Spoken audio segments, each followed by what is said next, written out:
Kakabit tayo ng stove ngayong araw na to.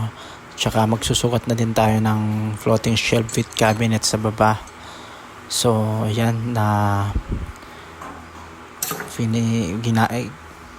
inaayos ang hose para sa pagkaka-fix.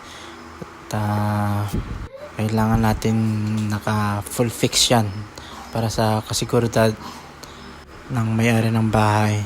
So itong cabinet na ito, nagawa natin last year pa yan. Wala pa silang nabili na stove.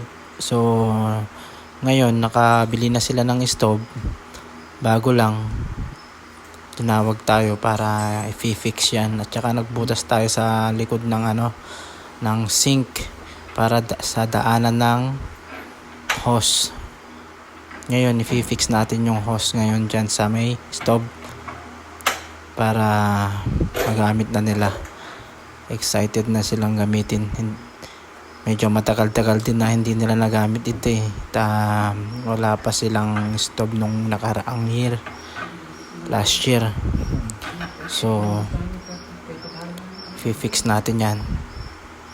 Ngayon magsusukat tayo. Ito na yung espasyo ng susukatan natin para sa cabinet. Ang mangyari dyan, sa taas na yung floating shelf, and then sa baba yun yung may sarili silang design na binakita sa akin. Gagayahin natin yan mga ka-Woodmaster.